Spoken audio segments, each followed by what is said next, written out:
ကဒီလိုမျိုးလေးနှဲပြီးတော့ကြတော့စားခြင်း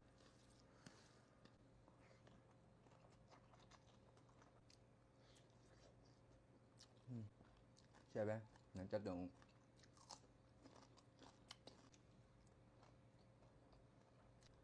နာမည်ငါလေးကမှုေးနေရတယ်ကိုကနာမည်ကြိုက်လို့လားမသိဘူးမှုေးလေးဒီနေ့တော့အသားဟင်းနေမစားချင်တာနဲ့အလွယ်တကူနဲ့တစ်ခွက်ထဲနဲ့ပြီးမဲ့ဘဲဥငံပြားရဲ့ချက်ကလေးချက်မယ်အရင်ဆုံးအနေနဲ့ကြက်သွန်ဒီပပလီထားလေးတွေကိုစနုံးမုံနဲ့အတူစီတက်မယ်ပြီးရင်တော့ကြက်သွန်ဖြူထည့်ပေးပါမယ်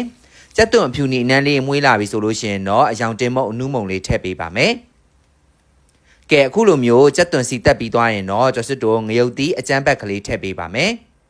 ရုတ်သီးကတော့ကိုအဆက်စားနိုင်တဲ့ပုံမှာမူတည်ပြီးတော့ထည့်ပေါ့နော်ငရုတ်သီးနံလေးမွေးလာသည်အထိလုံးပေးလိုက်ပါမယ်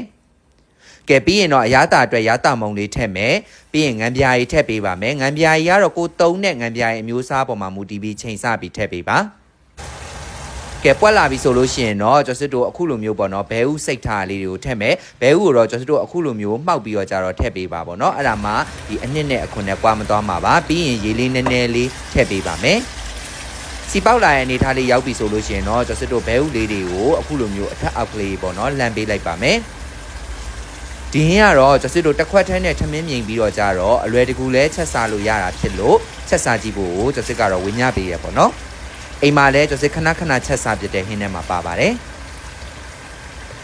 ကဲအခုလိုမျိုးအထက်ကလေးအားလုံးနဲ့အောင်လဲပြီးသွားတော့ကျော်စစ်တို့စီပေါက်လာတဲ့အနေထားလေးရောက်ပြီဆိုလို့ရှိရင်တော့ကျော်စစ်ကတော့မကြီးချင်လေးပါအနှဲငယ်ထည့်ပေးလိုက်တယ်ပေါ့နော်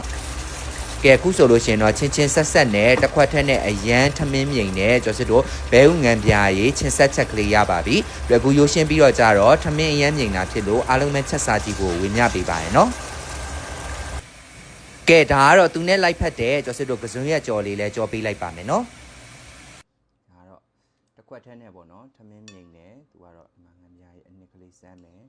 ဒါဒီမှာဘဲဥမယ်ပေါ့နော်ရှယ်ပဲမွေးလေးငံပြားကြီးအနှစ်ကလေ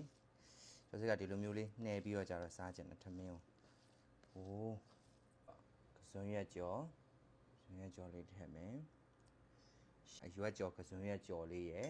ကြွားရင်ဒီမှာဒါလေးကတော့အရန်စားကြလို့ဒါကတော့ကြက်သွန်ဦးလေးအချင်ပေါ့နော်ကြက်သွန်ဦးချင်လေးဒါလေးလည်းစားမယ်ဒါကတော့နည်းနည်းမင်းဟင်းကားလေးလောက်ထားတာပါဒီမှာပူလေးအားလုံးပဲစားကြပါအောင်ခင်ဗျ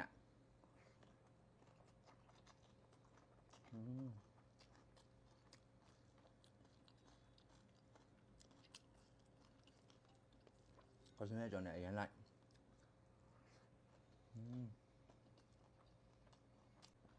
ရှယ်ပဲငါကြက်တုံ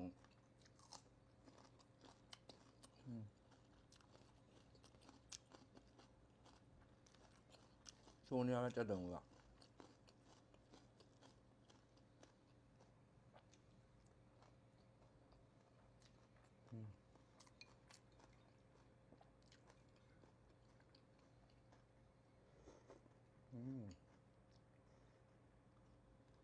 နာမည်ငါလေးကမှုေးနေရတယ်ကိုကနာမည်ကြိုက်လို့လားမသိဘူးမှုေးလေး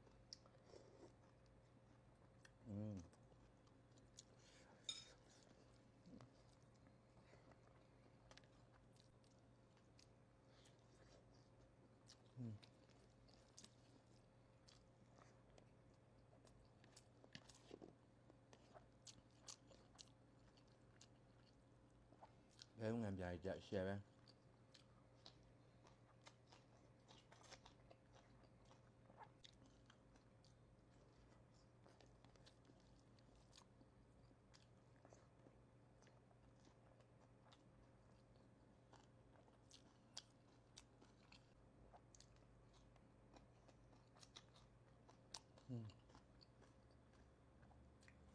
ဒီတစ်ခွက်တည်းနဲ့တော့ထမင်းမြိန်နေပေါ့နော်အမွေးချက်စားကြည့်ပါအလုံးရှုပ်လဲတတ်တာရယ်